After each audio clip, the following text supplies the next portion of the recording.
Dead Man's Folly by Agatha Christie. Read by David Suchet. Chapter 1. It was Miss Lemon, Poirot's efficient secretary, who took the telephone call. Laying aside her shorthand notebook, she raised the receiver and said, without emphasis, "Trafalgar 8137? Hercule Poirot leaned back in his upright chair and closed his eyes. His fingers beat a meditative soft tattoo on the edge of the table. In his head he continued to compose the polished periods of the letter he had been dictating. Placing her hand over the receiver, Miss Lemon asked in a low voice, "Will you accept a personal call from Nascombe, Devon?" Poirot frowned. The place meant nothing to him. "The name of the caller?" he demanded cautiously. Miss Lemon spoke into the mouthpiece. "Air raid?" she asked doubtingly. "Oh, yes. And what was the last name again?" Once more she turned to Hercule Poirot. "Mrs. Ariadne Oliver." Hercule Poirot's eyebrows shot up. A memory rose in his mind, windswept grey hair, an eagle profile. He rose and replaced Miss Lemon at the telephone. "Hercule Poirot speaks," he announced grandiloquently. "Is that Mr. Hercule Poirot speaking personally?" the suspicious voice of the telephone operator demanded. Poirot assured her that that was the case. "You're through to Mr. Poirot," said the voice. Its thin, reedy accents were replaced by a magnificent booming contralto, which caused Poirot hastily to shift the receiver a couple of inches further from his ear. "Monsieur Poirot! Is that really you?" demanded Mrs. Oliver.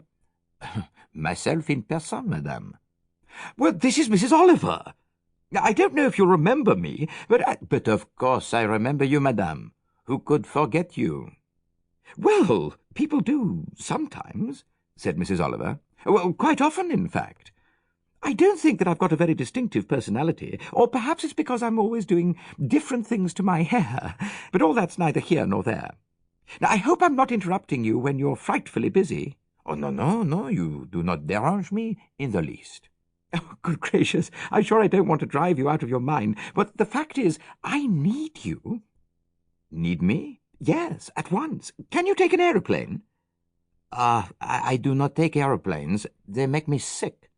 "Oh, they do me too. Anyway, look, I don't suppose it would be any quicker than the train, really, because I think the only airport near here is Exeter, which is miles away. So come by train. 12 o'clock from Paddington to Nascombe. You can do it nicely. You've got 3/4 of an hour if my watch is right, though it isn't usually. But where are you, madame? And what is all this about?" "Nas House, Nascombe. A car or taxi will meet you at the station at Nascombe." "But why do you need me? What is all this about?" Poirot repeated frantically. "Telephones are in such awkward places," said Mrs. Oliver. "This one's in the hall. People passing through and talking. I can't really hear. But I'm expecting you. Everybody will be so thrilled. Goodbye." There was a sharp click as the receiver was replaced. The line hummed gently. With a baffled air of bewilderment, Poirot put back the receiver and murmured something under his breath. Miss Lemon sat with her pencil poised, incurious. She repeated in muted tones the final phrase of dictation before the interruption.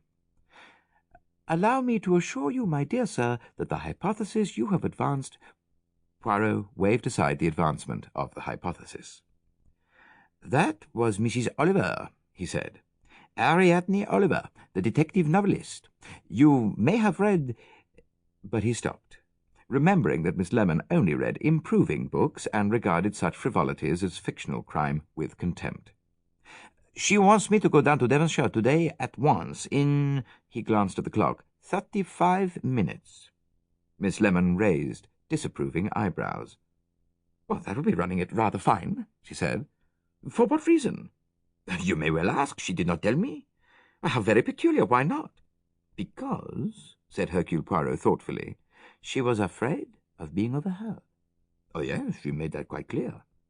"Well, really," said Miss Lemon, bristling in her employer's defence, "the things people expect. In fact, Sample complete. Ready to continue?